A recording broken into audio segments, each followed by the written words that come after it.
Hello friends, welcome to self study guys. मैं हूं आपका दोस्त वंटी चौधरी। फ्रेंड्स चलिए फ्रेंड्स, आज बात करने वाला हूं आपसे एसएसआर डबल ए के मैथमेटिक्स के प्रैक्टिस सेट के बारे में गाइस, जिससे आपको ये आइडिया लगेगा किस टाइप के क्वेश्चंस आपको देखने को मिलते हैं एग्जाम पेपर में। तो गाइस इसमें जो क्वेश्चंस हैं गाइस, कुछ तो रिपीटेड क्वेश्चन है जो आते हैं, मतलब प्रीवियस ईयर के क्वेश्चन पेपर हैं, और कुछ क्वेश्चन जो इंपॉर्टेंट क्वेश्चन होते हैं वो हैं प्रैक्टिस सेट से संबंधित। तो चलिए गाइस बात करेंगे दोनों के बारे में। अब आप बोलेंगे कि एक ही तो प्रैक्टिस सेट है गाइस, ये प्रैक्टिस सेट है, इसमें जो क्वेश्चन है वो क्वेश्चन आते भी हैं गाइस।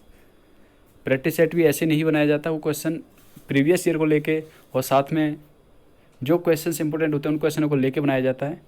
तो आपके सामने है।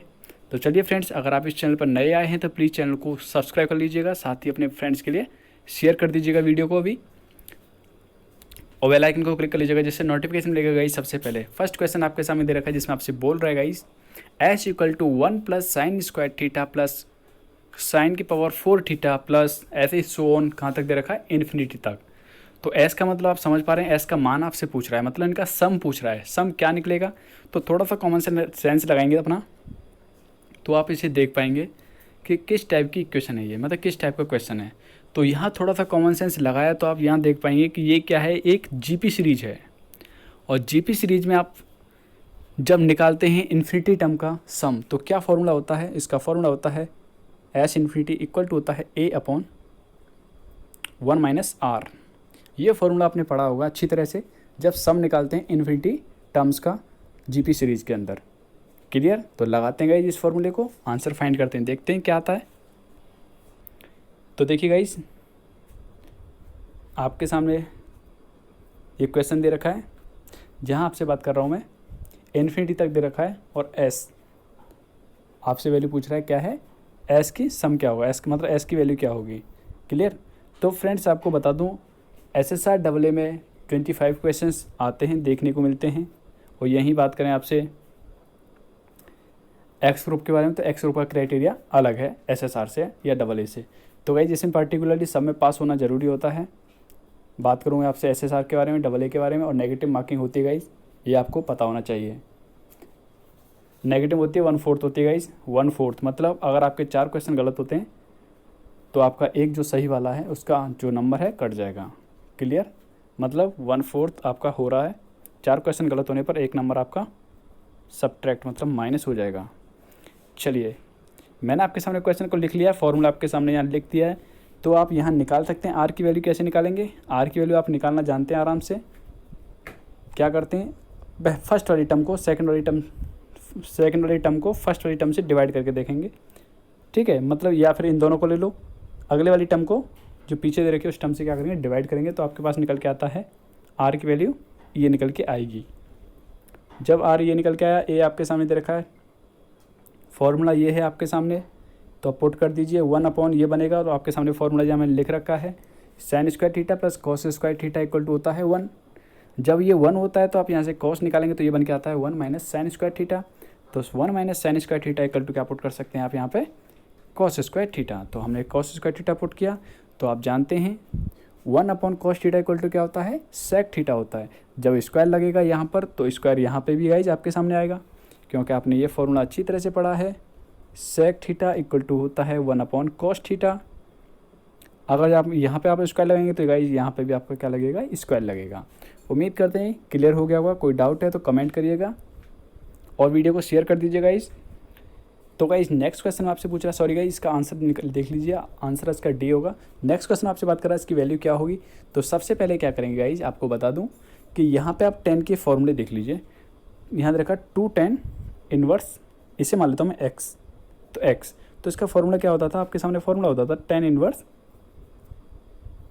2x upon 1 minus x square, ये फॉर्मूला होता था जब आपके सामने 2 10 इनवर्स x होता था। तो x की जगह क्या दे रखा है यहाँ पे 5/8 दे दिया है बस। तो देख सकते हैं गाइज आपके सामने हमने इस तरीके से ब्रेक किया, जैसे फॉर्मूला आपके सामने दे रखा है, यहाँ पे ब्रेक किया हमने। ब्रेक करने के बाद आप देख सकते हैं ये निकल के आता है। तो आप इसको हमने क्या कर, यहाँ क्या किया हमने, इसे थीटा के इक्वल मान लिया। मैं सिर्फ इसकी बात कर रहा हूँ, 10 इनवर्स वाले की, 10 इनवर्स की बारे में बात कर रहा हूँ भाई। इसे मान लिया हमने थीटा के इक्वल, तो यहाँ से 10 थीटा निकलेगा 39 है ये, 39 80/39। तो यहाँ से आप निकाल सकते हैं 10 थीटा इक्वल टू क्या होता है, परपेंडिकुलर अपॉन बेस। मतलब लंब बट्टे आधार होता है। लंब क्या है 80, 80 हो गया, आधार क्या है ये दे रखा है। तो पाइथागोरस से आप निकाल सकते हैं ये वाली वैल्यू। तो ये क्या निकल के आएगी वैल्यू आपकी 89। तो 89 आ जाती है यहाँ से।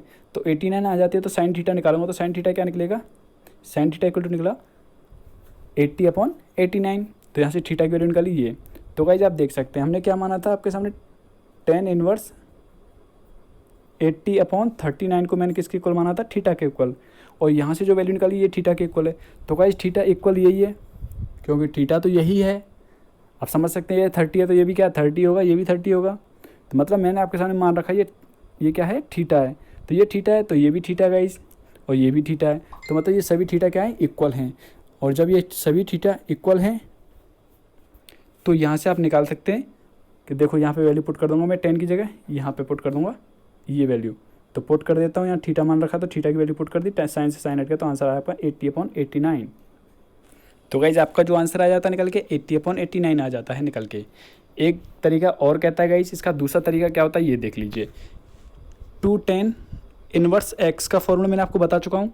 अगर साइन की फॉर्म में डायरेक्टली इसका फॉर्मूला देखेंगे तो साइन की फॉर्म में क्या होता है, याद रखिएगा, साइन की फॉर्म में होता है 2x/1 माइनस, सॉरी यहाँ प्लस होता है 1 + x²। ये डायरेक्टली फॉर्मूला होता है। तो आप इस वैल्यू को, x की वैल्यू को यहाँ पे पुट करेंगे x की जगह, तो ये साइन की वैल्यू डायरेक्ट निकल जाएगी। और जब साइन की वैल्यू डायरेक्ट निकल जाएगी तो यहाँ साइन से साइन हट जाएगा, तो ये वैल्यू जो निकल के आएगी ना, यही आपका आंसर हो जाएगा। पुट करके देख सकते हैं, एक बार और ट्राई कर सकते हैं। 2x की वैल्यू क्या है आपके सामने 5/8, यहाँ है 1 + इसका स्क्वायर करूँगा तो 25 यहाँ 8 का स्क्वायर करूँगा तो ये निकल के आ जाता है। इसे सॉल्व करता हूँ, तो सॉल्व कर लीजिए, आपका आंसर वही फाइंड हो के आएगा जो मैंने आपको बताया है अभी। क्लियर? सॉल्व करके देखना चाहो तो सॉल्व कर लीजिए, कोई दिक्कत वाली बात नहीं, करके दिखा देता हूँ अभी। यहाँ देखो इसको मल्टीप्लाई करूँगा, यहाँ से फिर सम कर देता हूँ। चलो दोनों को ऐड कर लेता हूँ, क्या बनता है यहाँ से 4 टाइम्स, तो यहाँ बनेगा 5/4। और यहाँ पे क्या बनता है, यहाँ देखिएगा, इन दोनों को ऐड करता हूँ तो बनता है आपके सामने 9 और मतलब 89/64 ये बनता है। अब इसको देखो, यहाँ तो ये इसका गुणा होगा, इसका गुणा यहाँ होगा। 4 से इसे डिवाइड करता हूँ, सिंपली कर लीजिए। 4 से करूँगा तो 16 बार कटेगा, 16 का मल्टीप्लाई 5 से करूँगा तो क्या आएगा 80 और अपॉन आ गया 89। तो डायरेक्टली ऐसे भी कर सकते थे, तो जैसे आपको इजी लगे ना उस तरीके से कर सकते हैं। ट्रिग्नोमेट्री एक ऐसी चीज़ है गाइस कि यहाँ पे आपके सामने फॉर्मूले पे फॉर्मूले होते हैं। मतलब आप जितनी अच्छी तरीके से, जितनी बेहतरीन तरीके से आप फॉर्मूले अप्लाई करना जानते हैं ना ट्रिग्नोमेट्री में, तो समझ लो उतनी ही फाड़ आपकी ट्रिग्नोमेट्री है। कुछ लोगों को डर लगता होगा ट्रिग्नोमेट्री से, तो गाइस मैं गारंटी के साथ कहता हूँ, अगर आप ट्रिग्नोमेट्री का थोड़ा सा कंसेप्ट सीख लीजिए, मतलब थोड़े से फॉर्मूले आप ढंग से याद कर लीजिए, और डेफिनेटली आप कुछ भी करेंगे ना, ट्रिग्नोमेट्री का कोई भी क्वेश्चन करेंगे ना, आप एक एक पेज का क्वेश्चन, क्या मैं आपसे बात करूँ 4-4, 5-5 पेज का क्वेश्चन ना आप 4-4, 5 लाइन में करने लग जाएंगे। इतना कॉन्फिडेंस आ जाएगा ट्रिग्नोमेट्री के लिए। तो फॉर्मूले जितना हो सकता है उतनी अच्छी तरह से याद कर लो। और साथ ही गाइस कुछ फॉर्मूले ऐसे होते हैं जो याद नहीं हो पाते ट्रिग्नोमेट्री के, वो कैसे होंगे, तो इसका जरिया सबसे बढ़िया यही है कि आप प्रैक्टिस करेंगे ना तभी आप कर पाएंगे। चलिएगा नेक्स्ट क्वेश्चन आपके सामने दे दिया ये गाइस। तो देखो ये दे रखा है सेक इनवर्स की फॉर्म में। तो गाइस इसे मैं साइन कॉस इनवर्स की फॉर्म में बनाऊंगा तो कैसे बनेगा, ये पलट जाता है। इसे रेसिप्रोकल कर दीजिए, क्योंकि आप जानते हैं सेक क्या है, कॉस का रेसिप्रोकल होता है। तो कर दीजिए, पलट दीजिए, ये पलट दिया हमने, यहाँ हो गया अपॉन इस तरीके से। और गाइस ये डायरेक्टली फॉर्मूला किसका होता है, ये फॉर्मूला होता है 2 tan इनवर्स x का। तो गाइस देख लीजिए 2 tan इनवर्स के कितने फॉर्मूले होते हैं। एक तो tan की फॉर्म में होता है जो मैं बता चुका हूँ आपके लिए, अभी इससे पहले वाले क्वेश्चन में बताया था। साइन की फॉर्म में कैसे होता है ये भी मैं आपको बता चुका हूँ, और कॉस की फॉर्म में कैसे होता है ये अब आप देख लीजिए। तो ये कॉस की फॉर्म में भी यही फॉर्मूला होता है, देखो इसका ही फॉर्मूला कॉस की फॉर्म में ये होता है। क्लियर? तो तीनों फॉर्म में आपके सामने आ चुका है, ये 3 ही फॉर्म होती है। tan की फॉर्म में भी होता है इसका, कॉस की फॉर्म में होता है, और आपके सामने साइन की फॉर्म में होता है। तो आंसर होता है आपका यहाँ पे करेक्ट ऑप्शन नंबर ए। चलिए नेक्स्ट बात करते हैं। नेक्स्ट क्वेश्चन ये है गाइज, इसे आप सॉल्व कर सकते हैं आराम से, कोई दिक्कत वाली बात नहीं है। इसमें ऑप्शन जो आपके मैच नहीं कर पाएगा तो यहाँ ये बता दूँ आपके सामने 33 आना चाहिए वैसे तो, लेकिन एक बार ट्राई कर लीजिएगा। सिंपल क्वेश्चन है, आराम से सॉल्व कर सकते हैं। अब आप ये बोलेंगे कि इसे आप सॉल्व करके नहीं दिखाया, ये नहीं दिखाया, वो नहीं दिखाया, तो गाइज इतना तो आप, चलो कोई नहीं, हम आपके सामने सॉल्व करके दिखा देते हैं। वैसे सॉल्व कर रखा था पहले से ही, तो इसलिए मैं आपसे बोल रहा हूँ, आप खुद भी कर सकते हैं, कुछ तो ट्राई करिएगा, क्योंकि जब तक खुद से ट्राई नहीं करेंगे तब तक नहीं समझ में आएंगे। समझ में तो आ जाएंगे, लेकिन ये है कि आप जब तक पेन कॉपी हाथ में नहीं लेते ना, कॉन्फिडेंस नहीं आएगा वो। हालांकि आप जब वीडियो देख रहे हो तो बोलेंगे इसे मैं कर लूँगा, आराम से कर लूँगा, इसे मैं चुटकियों में कर लूँगा। कुछ फ्रेंड्स का तो ये कहना होता है कि बहुत ईजी क्वेश्चन है, एक बार करके तो देखो। खुद से करके देखेंगे तब पता चलेगा कि ईजी है या टफ़ है। तो गाइस जिनको ये क्वेश्चंस ईजी लगते हैं वो समझ रहे हो उनका सिलेक्शन पक्का है, क्योंकि इतना टफ पेपर नहीं होता जी कि आपको मतलब कि बहुत हाई लेवल का पेपर देंगे, फिर तो IIT निकालो भाई, क्या कर रहे हो यहाँ। चलिए यहाँ हमने कौन सा फॉर्म लगाई है आपके सामने, R1 इक्वल टू मैंने पुट किया है, R1 में से माइनस किया है R2 को, और R3 पे क्या पुट किया है, R3 में से माइनस किया है R2 को। तो देखो इस बीच वाली टर्म को इसमें से माइनस किया तो ये निकल के आई, और इस बीच वाली टर्म को ही मैंने किस में माइनस किया, नीचे वाली टर्म में से, नीचे वाली रो में से किया है। R का मतलब रो है गाइज, और यहाँ पे देखो मैंने लगाया है ये फॉर्मूला कॉलम वाला। क्यों, अब देखो ये आप बोलेंगे आप ये क्यों किया है हमने, ऐसा क्यों किया है यहाँ पे, तो गाइज इसका कारण ये है, ऐसा इसलिए किया है यहाँ पर हमने, क्योंकि ये नंबर्स देखो, ये नंबर क्या है, बहुत बड़े बड़े नंबर हैं, तो मल्टीप्लाई करोगे तो काफ़ी टाइम ले जाओगे, सॉल्व करोगे तो काफ़ी टाइम ले जाओगे। डायरेक्टली कर सकते हो, कोई दिक्कत वाली बात नहीं है। ऐसा नहीं है कि इसमें कोई नियम है कि थ्योरी लगा रहा हूँ मैं, इसमें कोई अपना वो लगा रहा हूँ, कैसे भी लगा सकते हो आप। जो आप इन नंबरों को छोटा बनाना था मुझे, तो मैंने ये लगा दिया आपके सामने, ये रूल लगाया, उसके बाद मैंने ये वाला रूल लगा दिया, तो आप देख सकते हैं आपके सामने रिजल्ट है कि कितने छोटे छोटे नंबर आ गए यहाँ पे। जब इतने छोटे नंबर बन गए, इनका मल्टीप्लाई वगैरह आप कर लेंगे आसानी से, आपका आंसर निकल के आ जाएगा ये। तो चलिए गाइस नेक्स्ट क्वेश्चन आपके सामने दे रखा है ये क्वेश्चन। तो गाइस मैं आपको हमेशा बताता रहा हूँ और अब फिर से बताऊँगा। देखो मैं बात करूँ इन तीनों कॉलम को या फिर इन तीनों रो को एक साथ जोड़ के देखो, मतलब इन तीनों को जोड़ के देख रहा हूँ मैं, तीनों कॉलम को एक साथ। तो पहले कॉलम को जोड़ा, मतलब इन दोनों तीनों को जोड़ा तो क्या बना 2n, इस तरीके से। इन तीनों को जोड़ूंगा तो भी यही फॉर्म बनेगी। ऐसे सिमिलरली मैं इस फॉर्म को जोड़ूंगा तो यही बनेगी, यही फॉर्म बन रही है।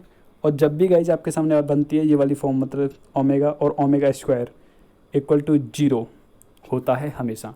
जब भी आपके सामने ये फॉर्म बनेगी तो इसकी वैल्यू क्या होती है, हमेशा 0 होती है। चाहे यहाँ पे n है, यहाँ पे n आ रखा है, अब n आपके सामने बोल देता है। देखो अब आप बोलेंगे भाई चलो ये तो मान लिया हमने कि ये 0 होती है वैल्यू, क्लियर। अब आप ये बोलेंगे ये तो हमने मान लिया कि 0 बन जाती है वैल्यू वाइज। जब ये वैल्यू 0 होती है, ये कैसे 0 हो गई भाई, आपका सवाल ये होगा कि आपने ये तो कह दिया कि 0 हो जाता है, इसकी वैल्यू 0 होती है, तो आप ये बोलेंगे कि इनकी वैल्यू 0 कैसे बन सकती है। तो देखो गाइस n क्या है, एक नेचुरल नंबर में बिलोंग कर रहा है, n क्या है, एक नेचुरल नंबर में बिलोंग कर रहा है। n की जगह आप 1 2 3 4 5 6 कुछ भी ले सकते हैं, लेके देख लीजिए। नहीं यकीन होता तो एक बार लेके देखो। यहाँ पे 1 लेंगे तो आपके सामने यही फॉर्म बन जाएगी जो मैंने आपके सामने अभी लिखी थी इस तरीके से। इसकी वैल्यू तो 0 होती है। अब देखो, अब बोलेंगे n की जगह मैं 2 लेता हूँ, तो 2 लेके देख लो। चलो यहाँ हो गया ओमेगा स्क्वायर और यहाँ हो जाएगा ओमेगा की पावर 4, क्लियर। और ओमेगा की 4 को मैं ब्रेक करके कैसे लिख सकता हूँ, देखो ओमेगा की पावर 4 को लिख सकता हूँ मैं ओमेगा की पावर 3 इंटू ओमेगा। और आपको बता दूँ गाइज, आपको नहीं पता तो ओमेगा क्यू की वैल्यू होती है हमेशा 1, ओमेगा क्यू की वैल्यू होती है हमेशा 1। ये फॉर्म याद रखिएगा, ओमेगा क्यू की वैल्यू 1 होती है। तो आप देख लीजिए ओमेगा की पावर 4 को मैंने लिखा ओमेगा की पावर क्यू इंटू ओमेगा, और ओमेगा क्यू की जगह मैंने 1 पुट कर दूंगा तो क्या निकला यहाँ से, ओमेगा 4 की वैल्यू ओमेगा निकलती है। क्या निकली है, ओमेगा। तो 1 प्लस ओमेगा स्क्वायर, तो ओमेगा 4 की जगह पुट कर दूंगा ओमेगा। तो देख लीजिए प्लस में आगे पीछे कोई फ़र्क नहीं पड़ता, प्लस में आगे पीछे का कोई फ़र्क नहीं पड़ता। तो यहाँ देख लीजिए आपके सामने रिजल्ट है, तो वही फॉर्म आई नहीं आई, तो इसकी वैल्यू भी क्या होगी 0। तो n की वैल्यू आप कुछ भी ले लीजिएगा, इस हमेशा 0 ही बनेगी। तो इस फॉर्म में जब भी आपके सामने क्वेश्चन आता है उसका आंसर आप डायरेक्टली पुट कर सकते हैं, क्या होगा 0 होगा। चलिए और देख सकते हैं, सॉल्व करके भी देखना चाहो तो देख लीजिए।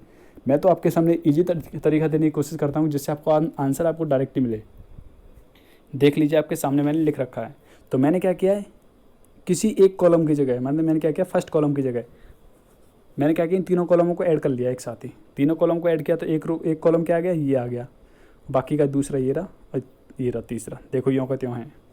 और आपको मैं बता चुका हूँ इसकी वैल्यू क्या होती है, 0 के इक्वल 0 0 0।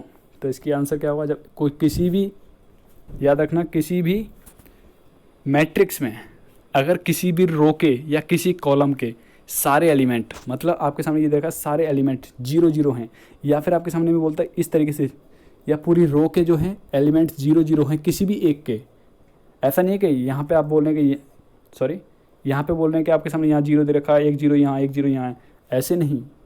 एक रो, पूरी रो या फिर एक पूरा कॉलम 0 है तो इसका आंसर हमेशा क्या होगा, 0 के इक्वल। उम्मीद करते हैं गाइज आप समझते जा रहे होंगे साथ साथ। तो देखिएगा कैसे करूँगा नेक्स्ट क्वेश्चन को। देखिए ये तो बहुत ईजी तरीके से कर सकते हैं नेक्स्ट वाले क्वेश्चन को। यहाँ पे मैं क्या करूँगा, यहाँ पे गाइज आपके सामने करूँगा, यहाँ पे करता हूँ मैं आपके सामने 3 का मल्टीप्लाई, और यहाँ सॉरी गाइज यहाँ पे समझ पाएंगे, आपके सामने लेके आया हूँ। यहाँ पे देखिएगा, ये देखो ये क्वेश्चन देखो, यहाँ पे मैंने 2 से किया है गाइज, 2 से मल्टीप्लाई किया है। किसी भी एक के एलिमेंट को बना लो, क्योंकि उसने क्या पूछा हमसे, n की वैल्यू पूछी गाइज, n की वैल्यू पूछी है। तो मैं जो आपके सामने लगा रहा था कि यहाँ 3 से मल्टीप्लाई कर दूंगा, तो 3 से मल्टीप्लाई कर लो, और यहाँ पे 2 से मल्टीप्लाई करना पड़ेगा आपको, तब क्या होगा आपका n से n कट जाएगा, m निकालोगे पहले। तो गाइज ऐसा क्यों करना, m का क्या मतलब पड़ रहा है हमें, m तो निकालने की आवश्यकता ही नहीं है ना, तो m को क्यों निकालें हम। इससे बेटर यही रहेगा ना हमारे लिए कि m को ही माइनस करें हम, m को ही घटाने की कोशिश करें यहाँ से। तो m को कैसे कर सकते हैं, मैंने 2 से मल्टीप्लाई किया इसमें, तो ये बन जाती है इक्वेशन फर्स्ट। तो ये दूसरी इक्वेशन नहीं होती, देख लीजिए। अब मैंने क्या किया, दोनों इक्वेशनों को, इक्वेशन फर्स्ट में से इक्वेशन सेकंड को सब्ट्रैक्ट किया है। तो सब्ट्रैक्ट करने पर आराम से कर सकते हैं, इस तरीके से सब्ट्रैक्ट किया, तो सब्ट्रैक्ट करने के बाद आपका आंसर निकल के आ जाता है डायरेक्टली। तो आपका जो आंसर है गाइज ऑप्शन नंबर बी जो है यहाँ पे करेक्ट होगा। चलिए नेक्स्ट बात करते हैं। नेक्स्ट क्वेश्चन आपके सामने दे रखा है गाइज, इसमें आपसे बोल रहा है, इस तरीके से दे रखा है, आपसे पूछ रहा है m की वैल्यू क्या होगी। तो m क्या है, इसके साथ में डॉट प्रोडक्ट हो रहा है। तो m को क्या करेंगे, आप अपनी तरफ से m को मान लेते हैं, जैसे a b c d, ये मान लिया हमने m को। तो आप क्या करेंगे, a की वैल्यू फाइंड करेंगे, b की करेंगे, c की करेंगे, d की करेंगे, और तब यहाँ पे पुट कर देंगे, तो आपकी वैल्यू, आपकी मैट्रिक्स जो है निकल जाएगी।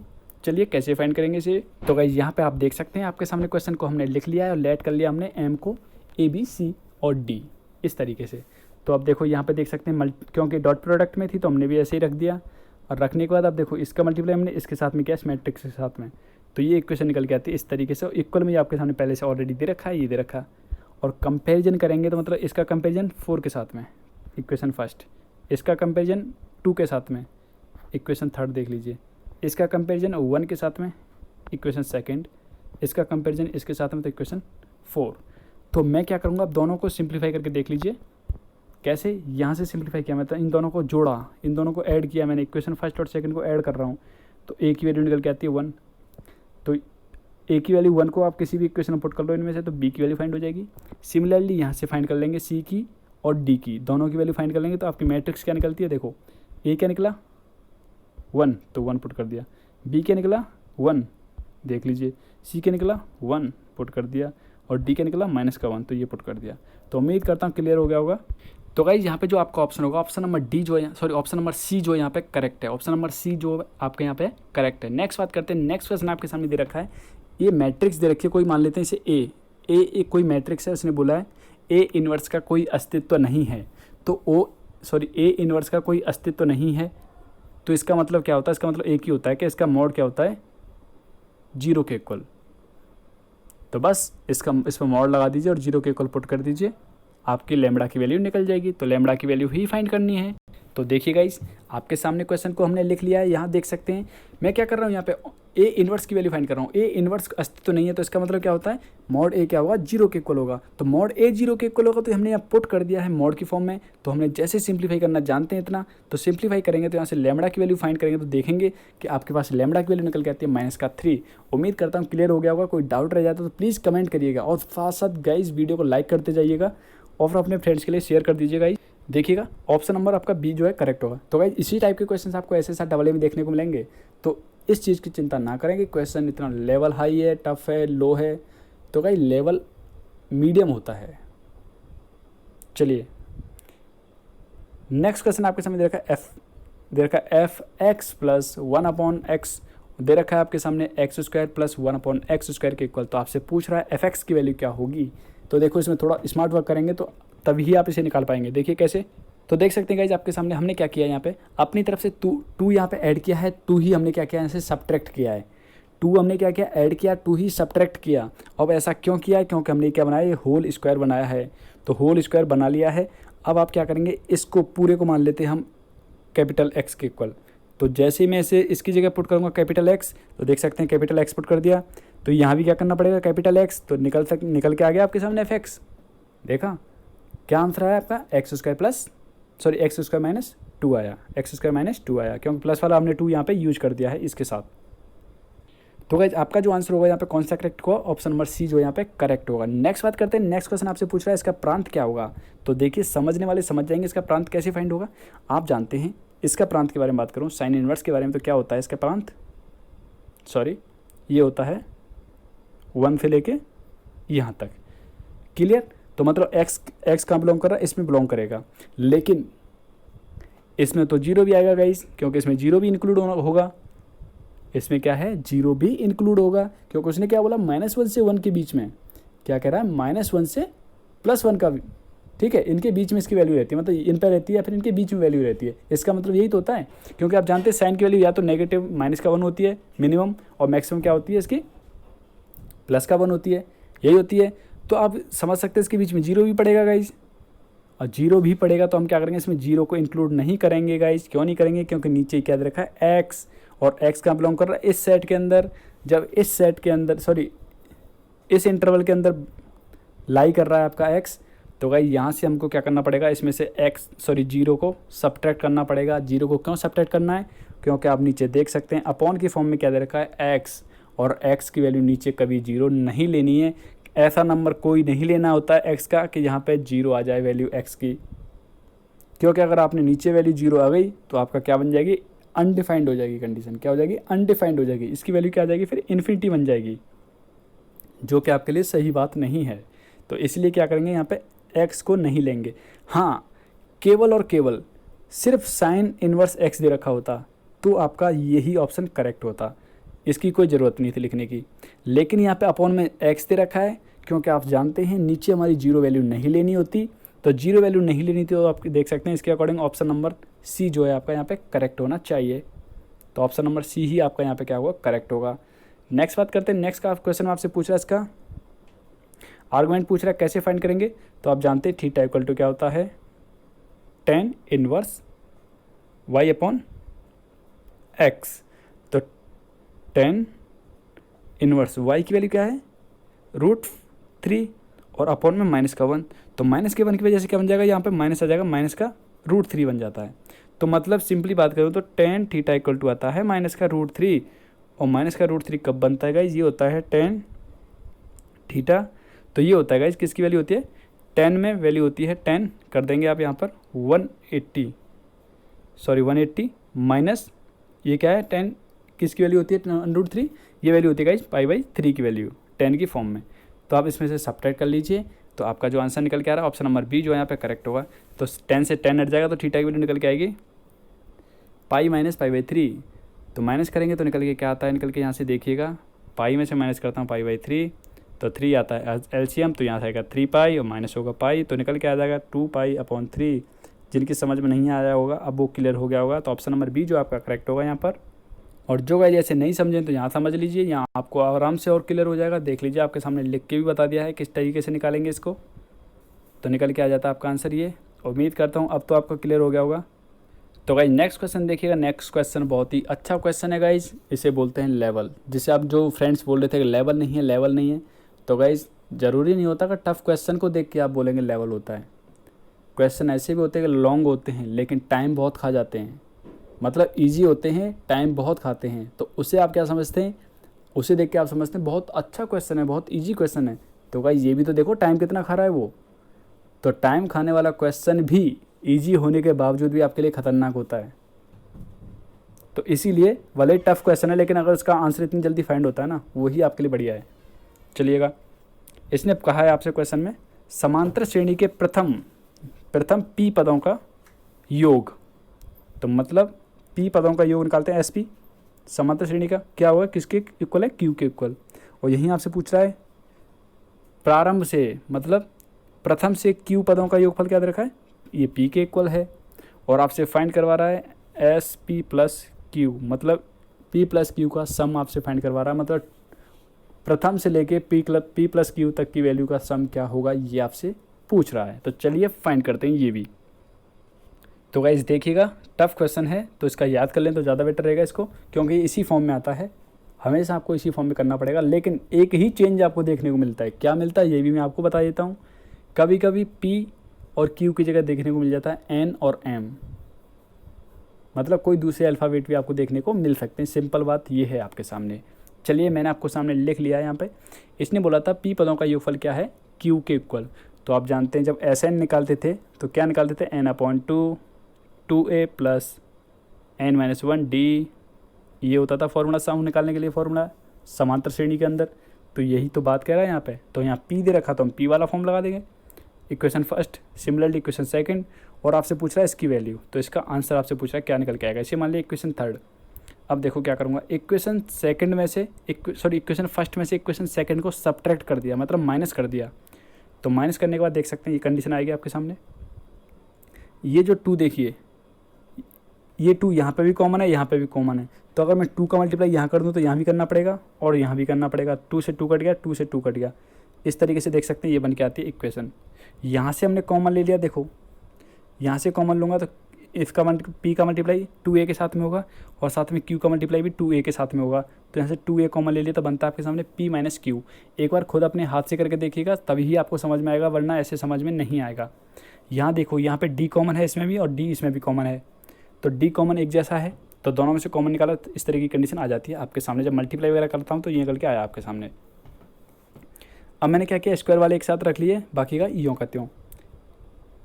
देख सकते हैं यहाँ से माइनस कॉमन ले लिया तो माइनस कॉमन लेने पे P प्लस का बन गया और Q जो है माइनस का हो गया। यहाँ पे देख सकते हैं इतना कॉमन सेंस आपके अंदर होना चाहिए। यहाँ से देखो हमने ब्रेक कर लिया, क्योंकि फॉर्मूला क्या बन रहा है, A का स्क्वायर माइनस B का स्क्वायर।